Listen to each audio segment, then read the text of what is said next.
For years, a citizens group has been caring for Insterburg Castle.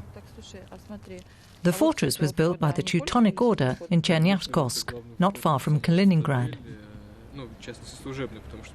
Vlada Spinova and her colleagues have cleaned the place up, opened a museum, and they were about to begin refurbishing the castle with state funds. But then the Russian Orthodox Church stepped in.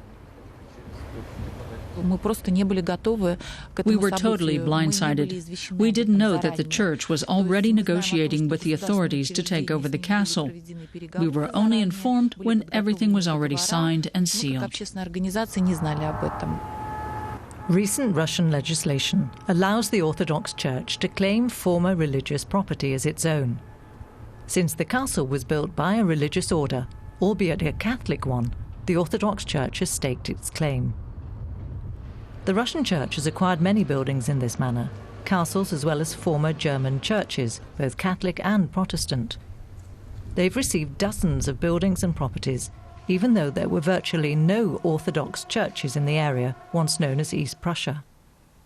Father Victor doesn't see any problem with this. He even feels it's the duty of the Russian Orthodox Church to lay claim to property like Insterburg Castle. It's about a religious legacy for which we must take responsibility. It's bitter for every believer, Orthodox Christians included, to walk by religious buildings that are being misused for other purposes or falling into ruin.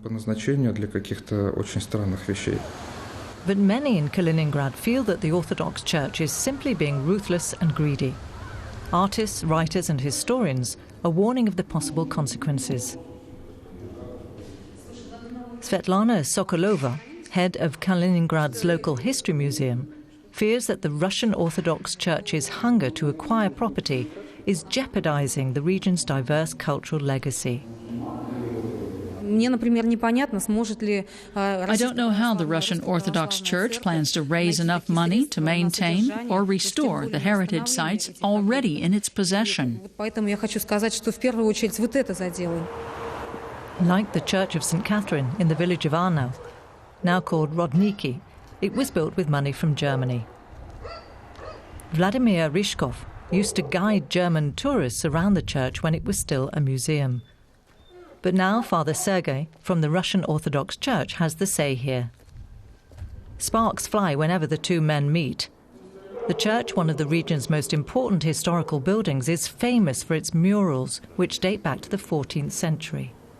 These were supposed to be restored using German money soon. But when the building was handed over to the Orthodox Church, the Germans cut off funding and the work stopped. They need to get along with the new owners somehow. In principle, we all want the same thing, right? At any rate, the church would like the building to be used both as a place of worship and a museum. Every fluctuation in temperature is dangerous.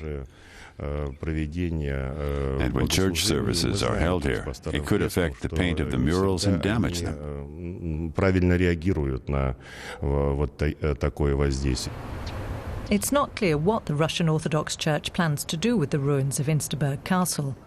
Vlada Spinova and her foundation are being allowed to use the castle for events like medieval festivals and art exhibitions. However, Vlada Spinova isn't sure for how long, given the church's fairly conservative congregation. In Kaliningrad, people are joking that the Russian Orthodox Church plans to take over all of the former East Prussia. After all, it was founded by the Teutonic Knights, a religious organization.